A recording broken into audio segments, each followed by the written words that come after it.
ایک مرزا جہلمی کے فالوورز میں غیرت نہیں ہے, اس کے اسٹوڈنٹس بالکل غیرت سے غیرت لیس لوگ ہیں, اور ایک قادیانیوں میں کو لگتا ہے کہ دونوں کے نا کچھ کنیکشن آپس میں ملتے ہیں. میں نے جو بھی ارشاد بھٹی کے انٹرویو میں کہا نا کہ میں پہلے سمجھتا تھا کہ یہ آدمی گمراہ ہے اور کچھ تھوڑی سی نالج ہے اس کے پاس, لیکن جب زیادہ سنا تو لگا کہ اس کے اوپر کی کھوپڑی ہے ہی نہیں, دماغ ہی صحیح نہیں ہے اس کا. لیکن جتنے ڈھیٹ مرزا غلام احمد قادیانی کے فالوورز ہیں نا, اس سے بڑے ڈھیٹ یہ اس کے فالوورز ہیں انجیل علی مرزا کے. کتنا ذلیل کر لو اس کو, کتوں کی طرح ذلیل کر لو اس کو, لیکن انہوں نے اپنے پیر کو پیر ماننا ہے. ایک جہلم والا واقعہ کافی تھا شرم سے ڈوب مرنے کے لیے. کیا خیال ہے؟ اس کے جو اسٹوڈنٹس ہیں نا, ان کے لیے ایک ہی بات کافی تھی یار, اتنے بڑے بڑے بھڑکیاں ماری تھی اس نے اور کیسے تم دبا کے گیدڑ کی طرح بھاگا ہے. تو اس کے اسٹوڈنٹ سے زیادہ ڈھیٹ میں نے دنیا میں کوئی نہیں دیکھا. ابھی یہ پچھلے دنوں مفتی طارق مسعود صاحب حفظہ اللہ تعالی نے بڑے سخت کامنٹس کیے میرے بارے میں اور خصوصاً ہمارے اسٹوڈنٹس کے بارے میں کہ یہ قادیانیوں سے بھی زیادہ ڈھیٹ ہے. ٹھیک ہے, بالکل قادیانیوں کے ساتھ ملایا, بلکہ ان سے بھی بدتر کہہ دیا. میں نے اس کا جواب نہیں دیا, اس کی میمز بنی جو کچھ انہوں نے کہا تھا. پھر ہم نے ظاہر بتانا ہے کہ قادیانی والی نماز تو حنفیوں کی ہے, کیونکہ قادیانی بھی حنفی ہیں, بریلوی بھی, دیوبندی بھی.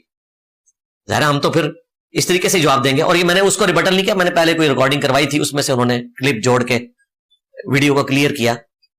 اور قادیانیوں کے ساتھ جو جوڑنے کا الزام تھا تو انہوں نے بتایا کہ میں تو قادیانی کو دجال سمجھتا ہوں. یہ سارا کام انہوں نے کر کے میم بنائی اور جواب دیا. میں نے اس پہ کوئی جواب نہیں دیا, ورنہ تو ظاہر مجھے غصہ بڑا تھا. پھر میں نے 2 دن پہلے ان کے ایڈمن سے رابطہ کیا, جو امریکہ میں ہوتا ہے لڑکا احمد ابو طالب. میں نے اس کو آڈیو بھیجی اپنی اکیڈمی کے واٹس ایپ نمبر سے. میں نے کہا کہ یہ ویڈیو آپ لوگوں نے اپلوڈ کی ہے, مفتی صاحب کو بتائیں کہ اس طریقے سے اگر آپ کریں گے تو میں جب جواب میں آیا تو پھر میں تو آپ کو پتا ہے T20 کھیلتا ہوں. تو یہ کوئی طریقہ نہیں ہے. آپ نے کوئی علمی بات کرنی ہے وہ ضرور کریں, آپ کا رائٹ ہے, لیکن آپ اس ملک میں رہتے ہوئے اس طریقے سے کسی کو کہہ رہے ہیں. چلے میں تو ایک کنٹرول انوائرمنٹ میں بیٹھا ہوں. جب آپ کہتے ہیں انجینئر کے اسٹوڈنٹس جو یہ قادیانیوں سے بدتر ہیں, تو میرے کسی اسٹوڈنٹ کے ساتھ کوئی ایکسٹرا جوڈیشل ایکٹیویٹی پرفارم ہو سکتی ہے, اس کا ذمہ دار کون ہوگا؟ اور اس سے بڑھ کر اس قسم کی سٹیٹمنٹ کے اوپر آپ جوڈیشری میں بھی جا سکتے ہیں. پاکستان کے قانون میں اگر کسی مسلمان کو کوئی قادیانی کہتا ہے نا, یا قادیانیوں سے بدتر کہتا ہے اس حوالے سے, اور پروپیگنڈا کرتا ہے, اس کی لائف کو ونریبل کرتا ہے, وہ کورٹ میں بھی جا سکتا ہے. تو میں نے کہا ہم نہیں گئے, کیونکہ آپ نے ہمارے ساتھ نیکی کی تھی, جب ایک دفعہ سٹرائک تھی وہ آپ نے اٹھائی جو غلطی سے آئی تھی. تو یہ اب آپ اس قسم کی جو ویڈیوز ہیں نا, ان کو ڈیلیٹ کروائیں. تو اللہ کا شکر ہے مفتی صاحب کا میسج آ گیا کہ ٹھیک ہے جی ہم یہ ویڈیوز ڈیلیٹ کرتے ہیں.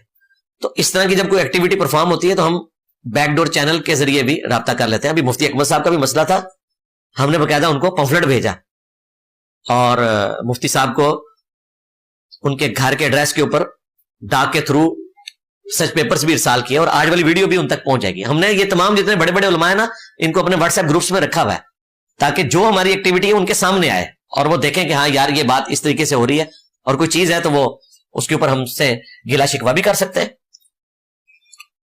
مفتی اکمل صاحب نے ہمارے ایڈمن کے تھرو شکوا کیا کہ یہ جو ویڈیوز اپلوڈ ہوتی ہیں جس میں لکھا ہوتا ہے انجینئر کی چترول, تو میں کوئی اس قسم کا کلپ اپلوڈ نہیں کرتا, یہ خود سے لوگ اپلوڈ کر دیتے ہیں اور اوپر اس قسم کے تھمبنیلز بناتے ہیں.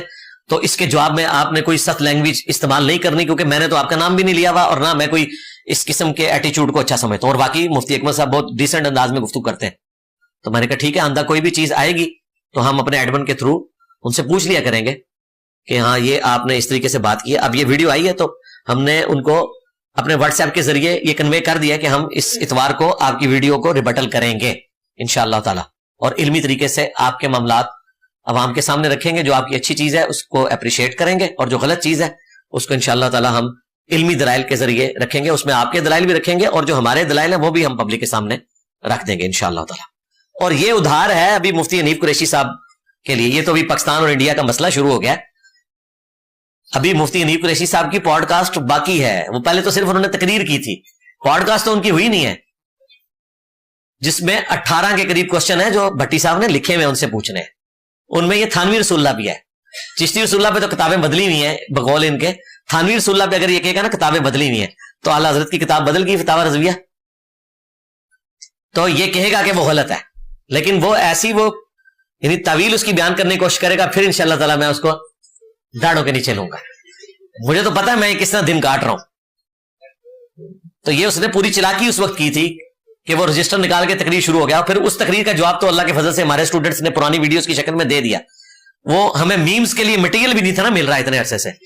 دیکھیں مصباحی صاحب بھی بڑے عرصے سے خاموش ہوئے ہیں, اصل تو مٹیریل وہ پرووائڈ کرتے تھے. تو یا کبھی کبھار جو ہے ابتسام الہی ظہیر صاحب کرتے تھے, وہ بھی اب کافی حد تک نارملائز ہو چکے ہیں. تو حنیف قریشی صاحب اب سامنے آئے تو انہوں نے میمز کا مٹیریل پرووائڈ کیا, ہمیں چاہیے. اور یہ ایک ذریعہ ہے دعوت پہنچانے کا, اس میں مقصد کسی کا مذاق اڑانا نہیں ہوتا. جو تم نے اقوال زرعی ارشاد فرمائے ہوتے ہیں نا, انہی کی میمز بنتی ہیں. یہ نہیں ہوتا کہ تم نے بولا کچھ اور ہے اور ہم اس کا کوئی مطلب کوئی اور بیان کرنے کی کوشش کر رہے ہیں.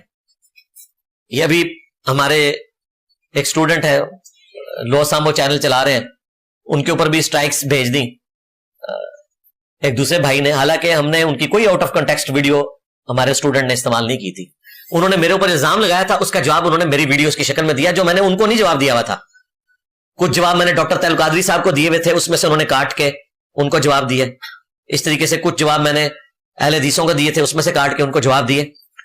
تو ان سے ہضم نہیں ہوا, انہوں نے اسٹرائک بھیج دی. پھر میں نے بیک ڈور چینل سے ان سے رابطہ کیا کہ بھائی یہ کیا آپ حرکت کر رہے ہیں. تو انہوں نے کہا ٹھیک ہے ہم اسٹرائک اٹھا لیتے ہیں, یہ غلطی سے چلی گئی ہے. تو علمی اختلاف کو علمی رکھیں, آپ اسٹرائک نہ بھیجیں.